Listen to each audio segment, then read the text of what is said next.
Heidi ho, everyone. How are you doing? My name is Sharon Combs, and this is Knowledge or Nonsense. Yes, I'm so excited. Thank you for joining us today. We are talking about authenticity. What does it mean to be authentic? How can showing up as your authentic self, how can it benefit you? Also, sometimes, maybe how can it be a barrier? So is it a benefit or a barrier? Is it like deadly or is it daring? Are you disruptive in a good way? So we've been talking with a few people from just different demographics to see how showing up authentically impacts you, your quality of life, and your professional development. So I'm excited. Y'all know what to do. Please share the video, grab you some popcorn, do whatever you need to do. We're going to play the intro one more time to give you time to get settled, and let us know where you're watching from also. Put it in the comments. Let us know where you are watching from. And when we come back, we'll have an awesome, amazing guest. And we're just going to talk about some of the challenges of being authentic, some that are external and some that may be internal as well. Who knows? We'll get into it in just a moment. So go ahead, do what you do, and I'll see you all in just a few minutes.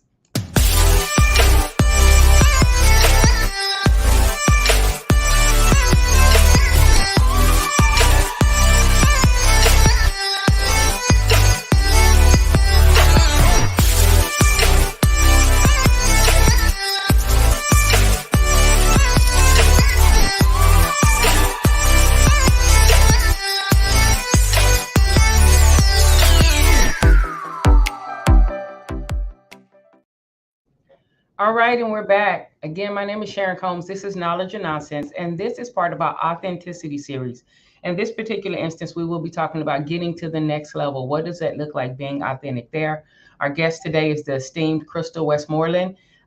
She's a regional director, but she's had different roles in healthcare that have allowed her to see what it means to show up authentically as yourself, what it means when you don't show up authentically as yourself. How do we navigate that? What really is authenticity? Is that us just only emulating what we feel like is on the paper? Or is it us bringing ourselves to what we see on the paper? It's so many different things there. So Crystal, I just want to say thank you so much for being with us again. You have a standing invite, but when you're here, you do provide value to our listeners and to our audience. And I am always I'm always glad and honored to hear the things that you have to say, these discussions. So welcome, Crystal Westmoreland, everybody. Let's do some love, share some hugs. Welcome. How are you today? Awesome. How are you? I'm good. I'm well. I am well. We're preparing for an event in my area with some people that I'm connected with, and so I'm excited about the upcoming weekend. Things kick off, and I'm excited about that. So I'm well. Thank you for asking. So authenticity. When I when you hear the word authenticity and how it shows up as far as getting to the next level, what were some of your initial thoughts? So, when I think of authenticity, I always think of being true to myself. And in my career, it has not always been that easy. And so, making sure that I am true to who Crystal is and true to exactly my foundational upbringing. Mm-hmm. It's making sure that I put that first. And most importantly, that I focus on where God has brought me from and how He has taught me to be my authentic self, my pure self. And so when I think of that word, I just think of being true to myself. Being true, that's good. I think of that too. For a moment, I had to, for just being transparent, I actually didn't know what my authentic self was. I thought I did as a kid. And then as I grew more, there were other parameters and requirements and job descriptions and program identifiers if you qualify, and I began to try a little bit. You want to check those boxes too, and there was a season in my life I felt like I'm checking all the right boxes, but where am I? Where does sharing go? And so that was something that I really had to work through. So now that you actually kind of have an idea of your core values from the inside out, being true to yourself, how do you ensure that you kind of keep that in your professional? And I know everything ebbs and flows, this is a subjective program, guys. We're just asking some questions from different people. So how do you maintain that authenticity in your professional area? I always try to move and operate in honesty. So anyone that I'm working with or having a conversation with, I try to be as transparent as possible, making sure that I am staying in alignment with my organizational goals, but also making sure that I don't lose who I am in that process.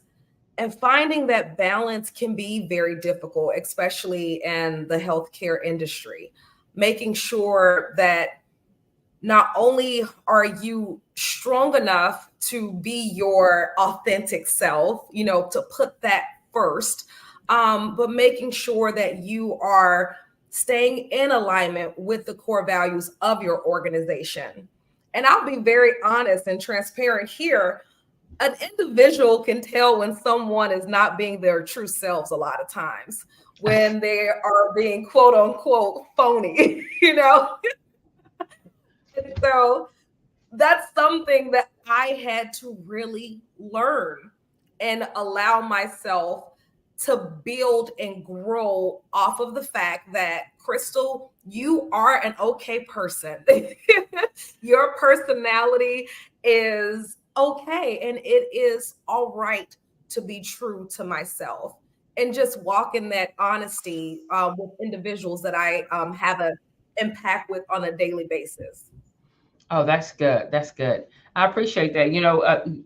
People, all studies, I don't care whether you're looking at Gallup, personality insights, all studies that deal with human behavior or peak performers, they identify self-talk as something that's critical. It's critical to have self-talk. Not that your self-talk should be critical, but it is critical for you to have self-talk and be in a sustained position of professional development and growth and confidence and authenticity. And I just want to say you are so correct, because when people aren't being authentic, it's harder to trust them, even if you don't know why. But if it's something inauthentic about it, you're like, because you don't know, you like, it looks like wood, but I don't know if it can really hold my weight. Like, I don't know, it looks one way, but I don't know if it is really strong enough to do, or if it is what it is presenting as. That's a better way for me to say it.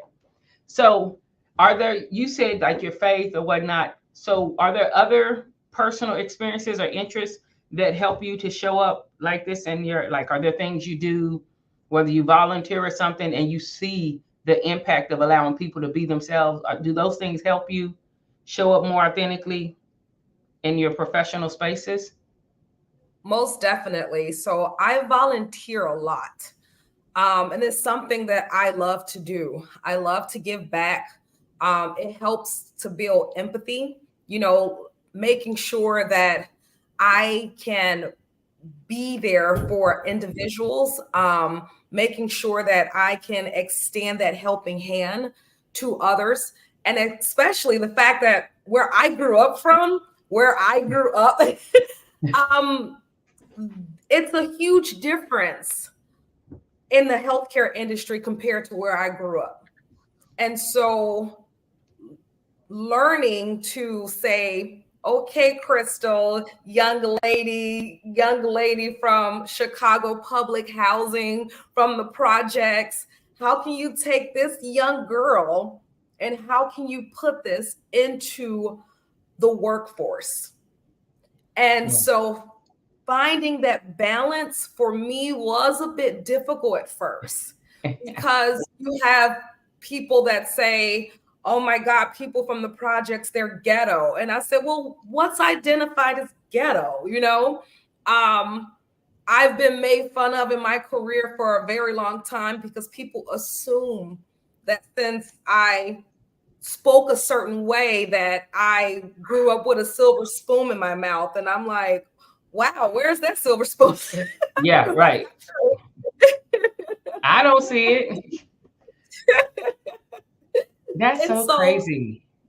Yes, learning to take my upbringing and learning throughout the years, reading different books, going to different conferences, having mentors in my life, and being able to combine the different aspects of awesomeness that was just brought to me, because I had really great mentors growing up as well.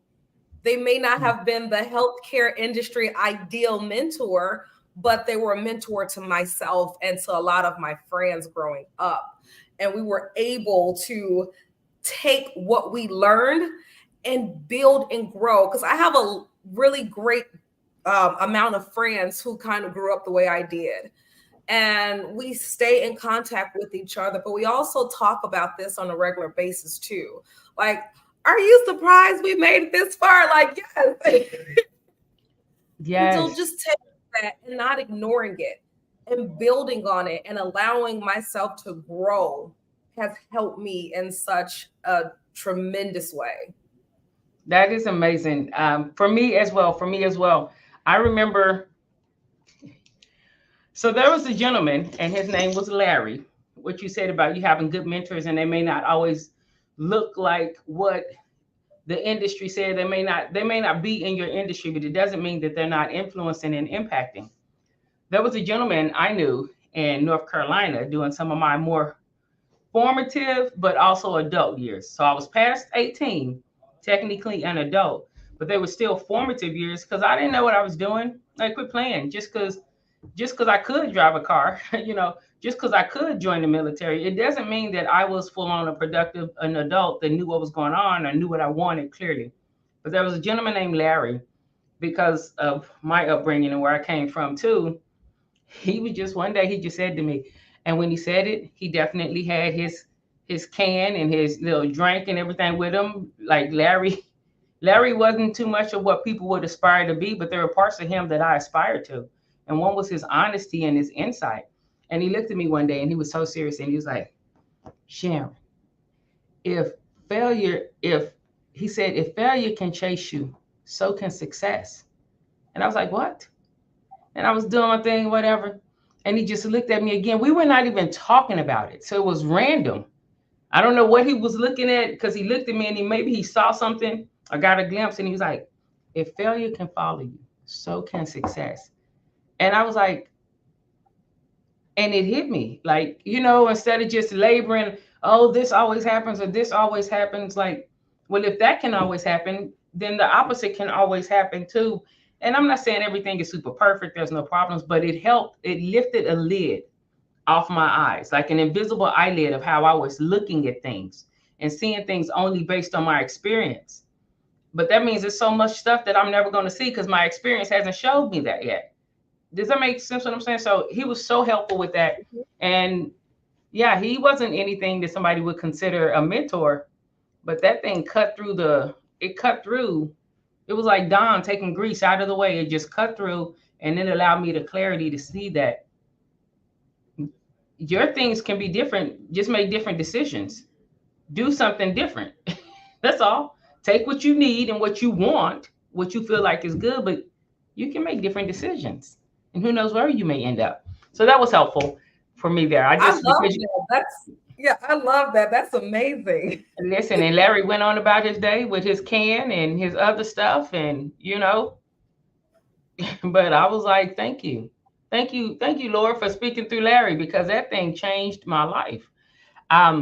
So with right now, do you think that current trends and like the societal focuses of 2024, do you believe that makes it easier or harder or somewhere in between for the healthcare professionals to be more authentic?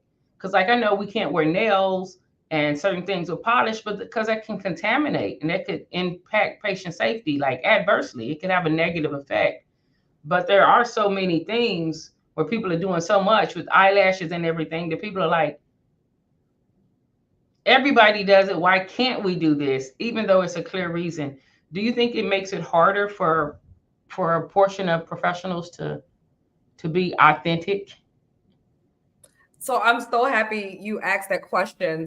There is, back in the day, because I've been in this field for over 17 years, I remember when we were first wearing hair bonnets. And back then, hair bonnets were so small. So I have always found it very difficult to wear certain hairstyles where I had to double up on my hair bonnets because my braids were hanging out, or I had some really cool extensions in and they were hanging out and they were not staying inside the hair bonnet.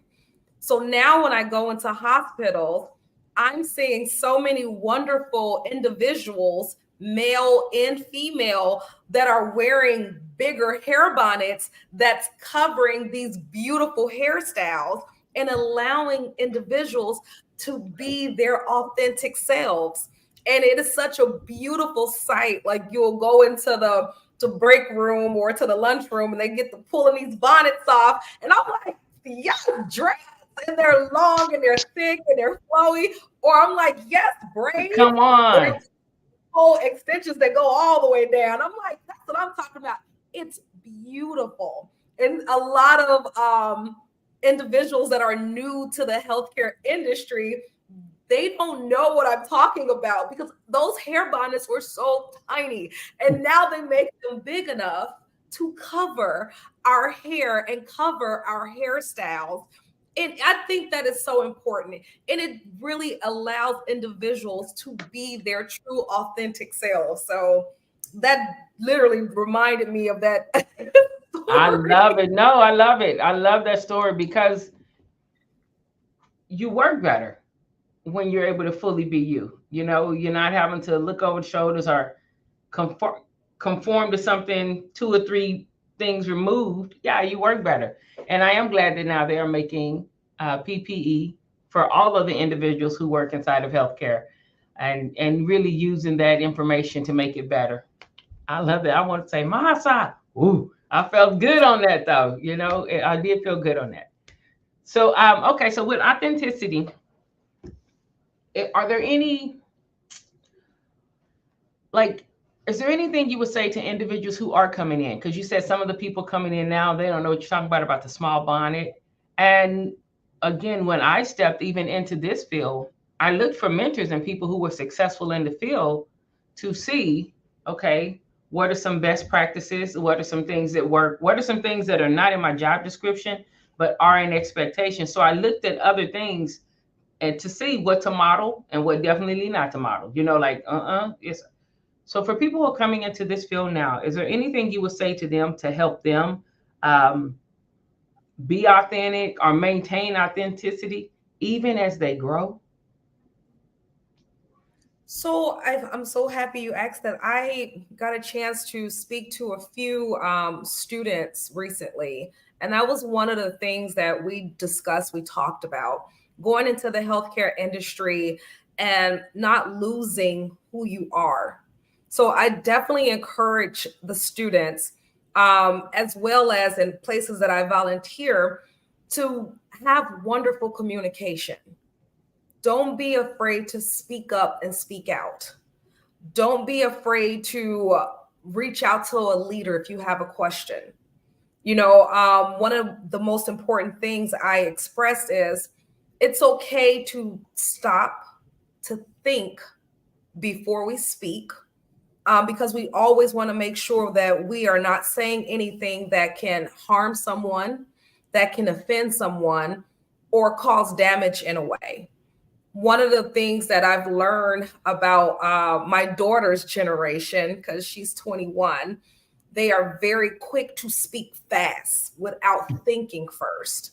And so I always encourage individuals in her age bracket, as well as younger, and even some people in my age bracket too, to pause, to take a beat.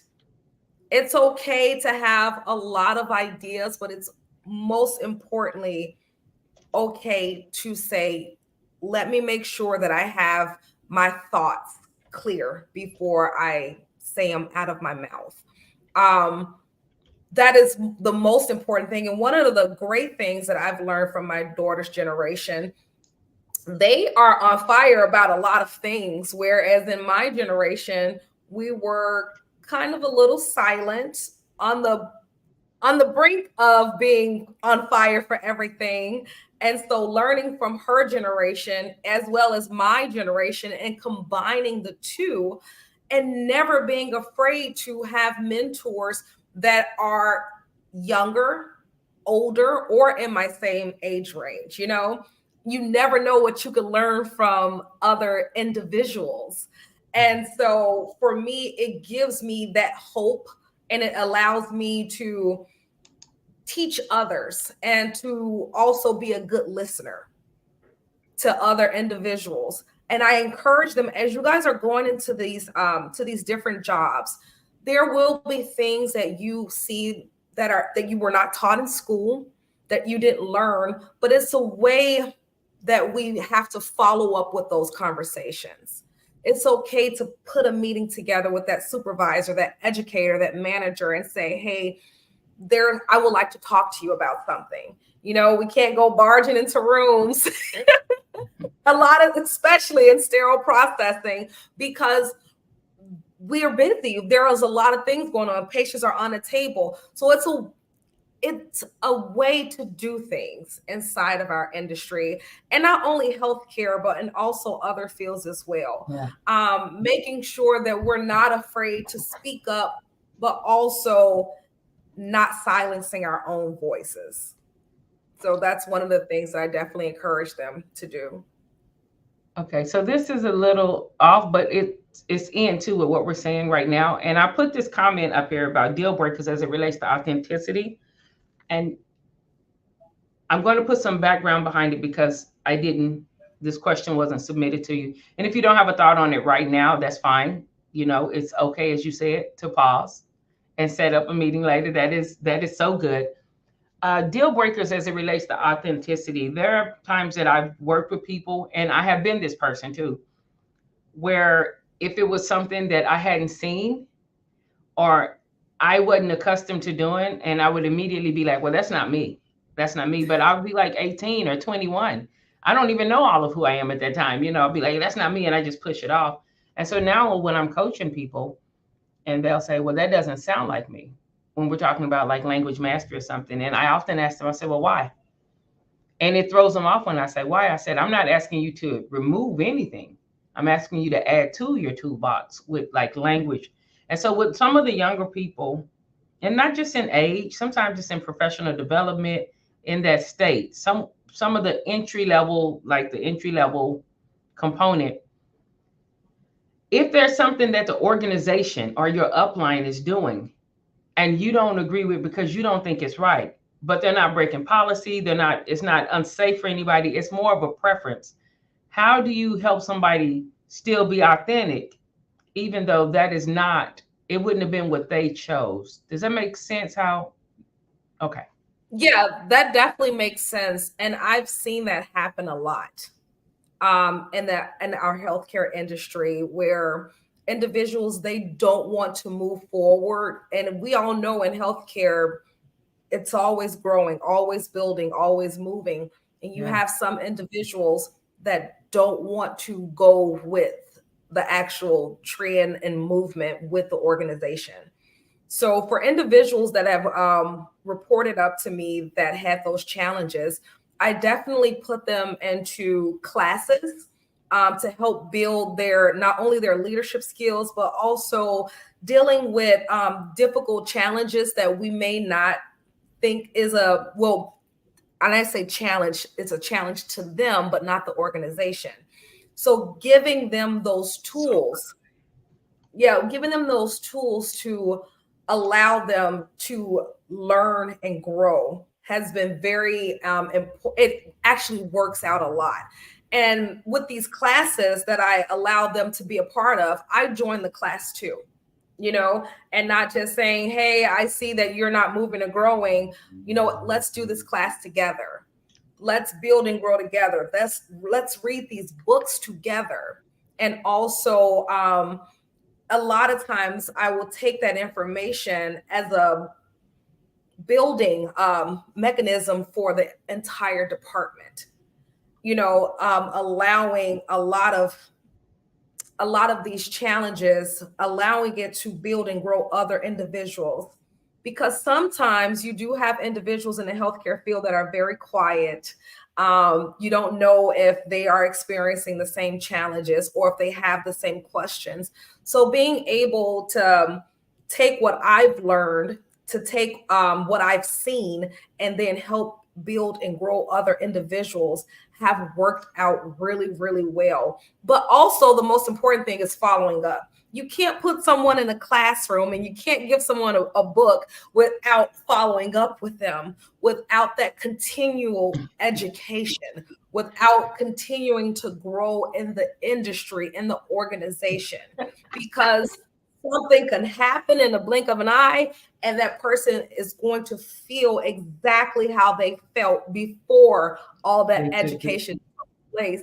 And so it's really important to have that follow-up. It's really important to make sure that as a leader, you're not leaving your staff members out there on on a plank by themselves. You know what? That's amazing. And what I hear there, that's the mentorship and the commitment level of you. Like I can hear that coming out. And I hear it in so many of our industry voices and people who really are like, no, let's do this. We're making an impact. I hear it in like even with Kenneth Campbell, teaching, educating on the weekend, like on his own time. And when you were saying follow up, my sense was like, no, a real follow up. We're going to do an in-depth, thorough follow up. How are you doing? What did you get from the book? How are we doing this? How are you processing and feeling? Which is actually like a form of coaching. And so, and I just laughed because I was like, and then here comes me with my follow-up. I was like, hey, how'd it go? Tell me some takeaways. Like I'm checking the box and I'm being challenged even as I'm listening to you to maybe go a little bit deeper. I just be like, I'm gonna give you the tools. But that was how I actually came up working. When I said like things I didn't know, I came up like, you better figure it out. And so by the time I got to a place, like Larry, I said he stuck out to me, but he wasn't a mentor. He was just somebody who was standing where I was standing at that time. And because we worked at the same place, we stood in the same place sometime. But no, I am challenged by what you said. I'm challenged to maybe give a little more time, because I'll be like, I'll give you all the tools. I even give you a set of instructions, but unless you need me to hold something in place while you're nailing, figure it out. So I commit. Your commitment level has just challenged me to commit a little more. So that is so good. All right. So I appreciate you taking some time with me. I do have a couple of other questions. Actually, I have three. I definitely want to hit on, why do you think things like TikTok and social media platforms of that nature have become significant sources of like education or what to do or setting the tone for individuals? And how can like people in healthcare, like how do we leverage that? Because it doesn't seem to be going away, this trend.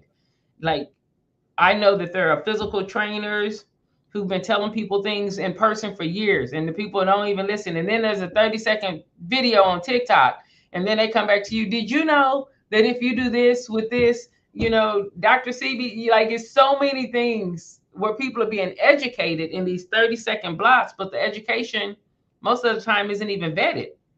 I'm not saying it's bad or good. I'm just saying how can we leverage that so the people can still be authentically themselves, but maybe also like just how do we do that in healthcare? This is what we're competing with. Like, okay, I'm sorry. Go ahead. That's so true. So I'm not sure if I told you this before, but my niece, who was in high school, she asked me about sterile processing, and I was like, "What? Where'd you hear about sterile processing?" And ironically, she said TikTok. She said she learned about the field on TikTok, and it took me like a billion years to explain this field to my daughter. And I got my niece who was in high school who learned about the field. Not only did she learn about it, but she enrolled herself into a sterile processing course. And as soon as she graduated, because she graduated a year early, I was so proud of her. She didn't understand why her auntie was just like on cloud 50. Like, I was like, yeah, sterile processing. So I started typing in sterile processing into TikTok, and the information that was literally coming out of these TikTok features and Facebook and other social media platforms, I was shocked, but they were helpful. I've seen a TikTok about inspecting instrumentation. And I had to ask myself too, like, Crystal, how can you utilize this inside of your teachings, inside of your trainings? Because they're like, what, 15, 30-second videos. So what I've learned is to not only incorporate the social media inside of the training, but build off of it. So if they're going to watch a 30-second video on assembly and inspecting instrumentation, I'm going to also give them the information documents, the AAMI guidelines to follow up with, to make sure that they are following AAMI ST79, making sure that they have that foundation on top of that video. So being able to take social media as one form of learning and then building and growing, because we have to remember everyone learns differently. It's not an easy task to just give someone a document and say, hey, there you go, you've learned this, you are good to go, compared to here is a document, here is a video, here is hands-on. Having those different components and allowing individuals to grow and learn at their entry level of how they learn has been a really great learning aspect for me. And so, yeah, I have used social media in my trainings and learnings, and it is definitely not just a generation. There's a whole heap of people. They're like, oh, Crystal, I actually really enjoy that. I really like that video. I also saw that information on this page in my AAMI ST79 book, or in my AAMI ST91 book as well. So you can utilize it, but just making sure that you are staying in alignment with your organization, because I do know that some organizations, they are banning social media. So that's one important piece in that. Not to just go on there, be at the assembly station with your phone, film in the background. And I've seen that before too, but they didn't get approval from their organizational leaders. So just staying in alignment with what those rules are is also very important. So just not going willy-nilly inside the sterile processing department in the OR, HIPAA violations. So there is a way to get these social media videos approved with the correct people inside the organizations at the actual signing table. Okay. And I love that. I love that you guys, that she just dropped some wisdom and some nuggets there. Rewind. Let us listen to that part again. She just gave you the strategy, how to go about doing it so that you can be fully great on your social media on your social media platform or channel, should that be what you choose to do. I have seen people get into trouble with that. And then that's when I run into what everybody's doing is so like, make it make sense. And that's why I said, well, is this the deal breaker? Because at this time you're saying it doesn't make sense to you. So you still want to do what you want to do. Because almost my interpretation, this is my interpretation. When I was having the conversation, it was almost like, it's my page. You can't tell me what to do with my page. And I was like, I just want to be clear. It is not your page. It may be a part of the portal that you think is your page, but the page actually is owned by the very platform that it's named, whether that is Facebook, TikTok, or whoever. So it's not necessarily your page. It is just your page because that's what we call it. But you don't truly own that content. Also, if you don't own anything inside of the content, the instruments, the place where you're filming or anything like that, all of those parties have a say-so in what you're doing. And that's all I'm telling you, is that the party who owns the area say-so is, do not use the area for this. So your It's My Page doesn't get to supersede what they're saying, do not use our area because they own that area. They own that equipment. Not that they own you, but and I really had to like make it just like that. And even then, at that time, hopefully now it's not. I haven't followed up, but at that time they still was like they trying to just tell me what to do with my page. They're just trying to control me. No, it's not like you're trying to tell them what to do with their equipment, their area, their building. Like I just like no, but you just said how to get it done. That way you can do the things that you're doing. They just probably want to vet it as far as their brand and their brand recognition. The same way you feel about you, they feel about their things because that's them. But it had to have a real conversation, and so I was like, wow. All right. So no, thank you so much for that. Last question, and then just tell us whatever is on your heart after I ask you this question. Um, are there strategies that you thought about or that you think could be helpful to like diversify some of the decision making, whether that's a committee, a board, to be sure that different levels, like all different perspectives, are allowed to be there, not compromising patient safety, but whoever the people are can still show up authentically as themselves. Like, how do we get everybody to be at different tables, like the tables that make decisions? How do we not allow it to be just an echo chamber, but it's diversified with authentic voices from the very diverse areas? I tried to sum it up after I said a lot. So one of the things that I've noticed in the past few years, a lot of organizations, they are bringing awareness to this. They are allowing individuals to be a part of committees that they were not allowed to be a part of at first. A lot of times we'll have individuals inside of the healthcare industry in fields where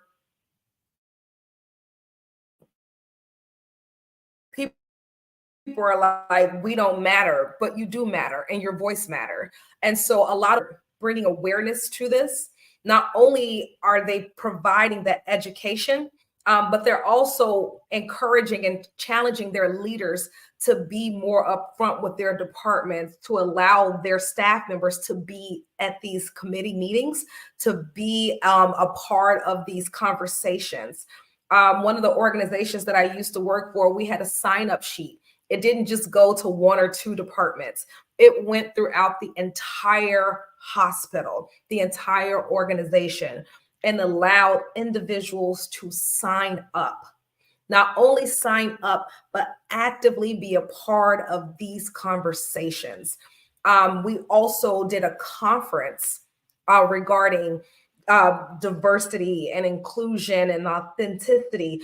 And the actual conference was so amazing. You had doctors, you had CEOs, you had nurses, you had sterile processing, you had all these different staff members come together and share their experience. You were able to hear from doctors and EVS workers and the food service industries talk about these different challenges in their field, talk about their backgrounds and the way that all of our faces, we were just like, we were shocked because it had never been done before.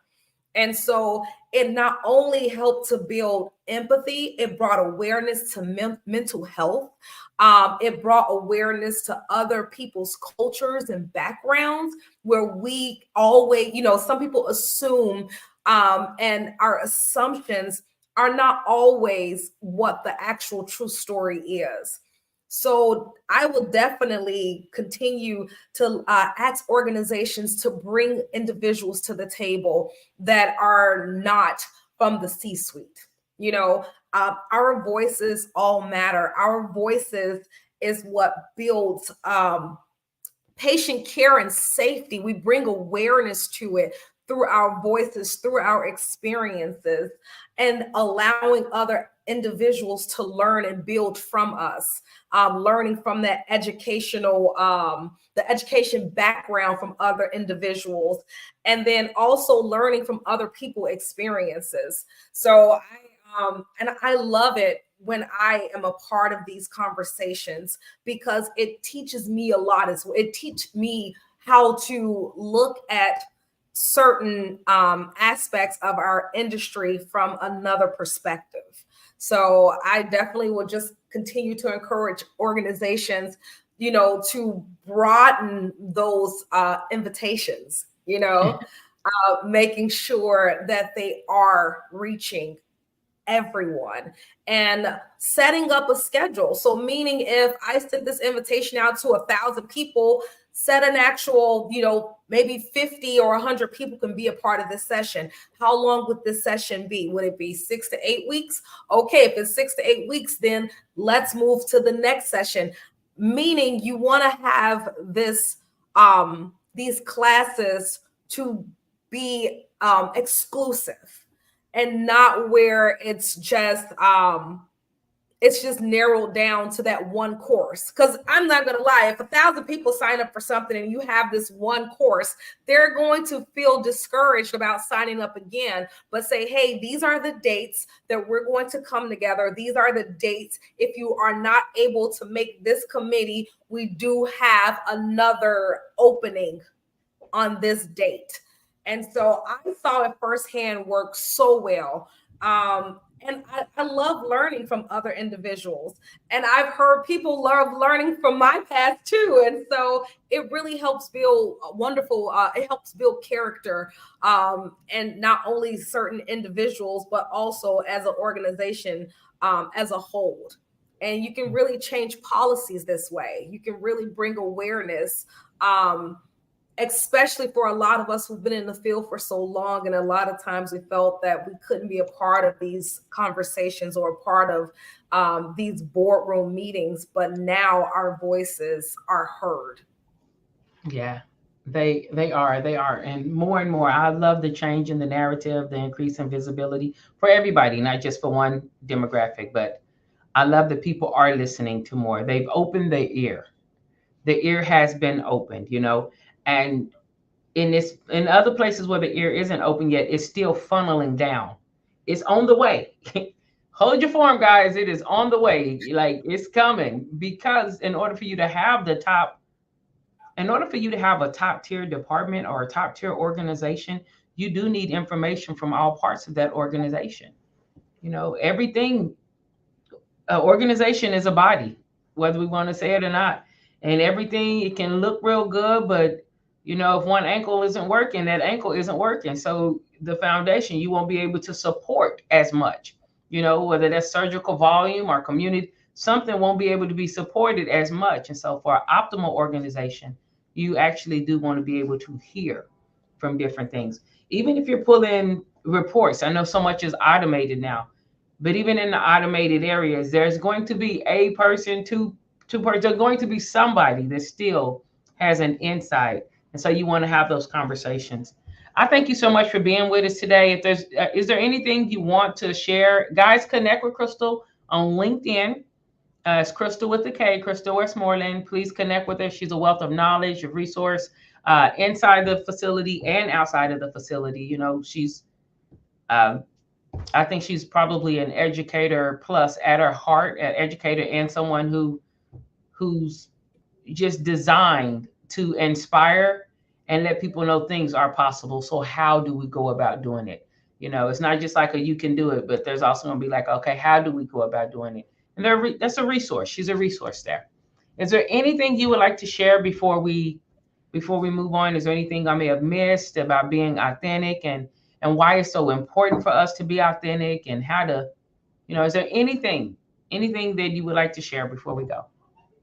Yes, definitely. With being authentic, make sure to always be respectful, always display kindness, think before you speak.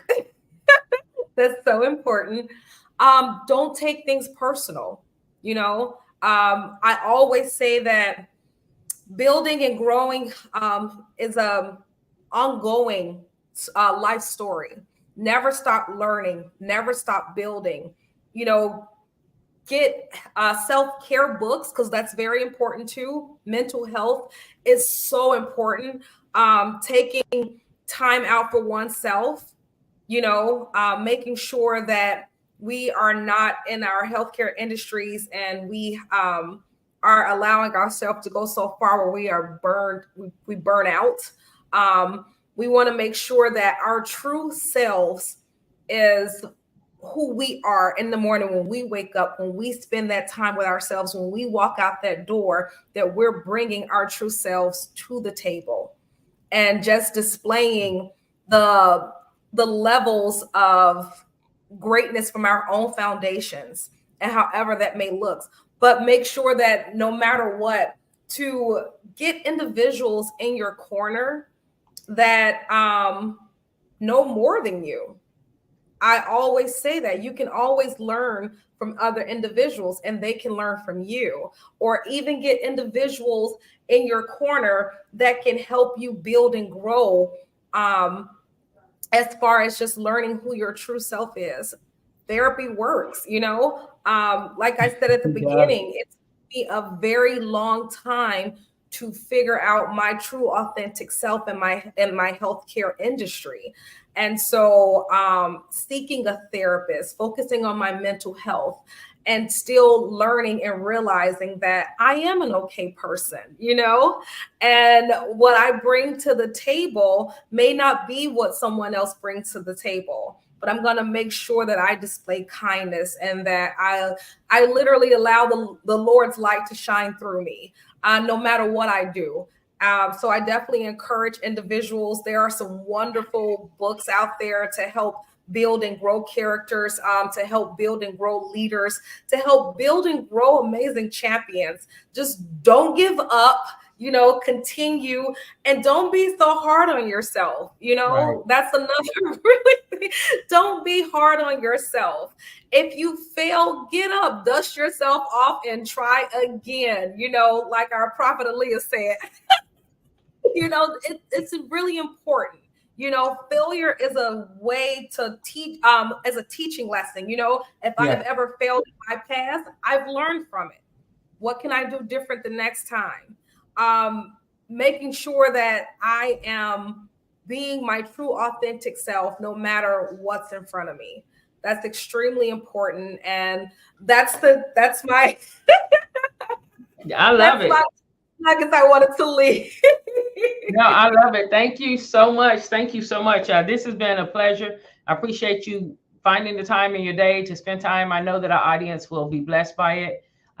Probably come back and listen to it again and again. So I appreciate you sharing of yourself professionally and personally to help empower our industry and beyond, the people who do it. So I thank you again so much. Guys, this has been Crystal Westmoreland. She's a regional director and industry voice. She is in the healthcare region. So connect with her on LinkedIn. If you have any questions or if there's something else you need that we are not giving right here and you can't get it from LinkedIn, by all means, reach out to us here at Knowledge or Nonsense and we will make that connection, introduction via email, whatever, just to be sure that you can have the conversation and it can go on from there. You guys can carry it from there. So be safe. Again, thank you so much, Crystal. And Synergy Reset, August 1st. August 1st, every year we do a Synergy Reset with UCDI leadership. I can tell you wonderful things about it, but I am the person who is driving it and teaching it. It comes from my company. So I will show a commercial about it. And please reach out to people on LinkedIn, Facebook, wherever, who have gone through the program. And then they can tell you about the program too. But if you want to see change, real change in your life, and I don't mean going 180 the other way, you can do that too. You just may need to align yourself 1 to 2 degrees and focus on things you've been wanting to focus on for years. I will guarantee that within this 30-day time frame, you will have guaranteed forward movement, guaranteed. If not, everything comes back to you. The money is yours. You keep everything with it. And we keep the classes small so that we can maintain on this guarantee. So that means seats are limited. Seats are limited. Don't wait till July 31st or whatever and be like, okay, I want to be in. Seats are limited so that we can bring all of our resources to the people that are in that group. It's coming up, Synergy Reset. I hope that you are able to be a part of it because, yeah, we know what we do. And by God's grace, we are able to do it. And I hope that if it's for you and this is your season, we'll see you there. All right. So that's all we have. Y'all be safe. God bless. Crystal, thank you so much. And we will see you all soon. We will see you soon. And we're off.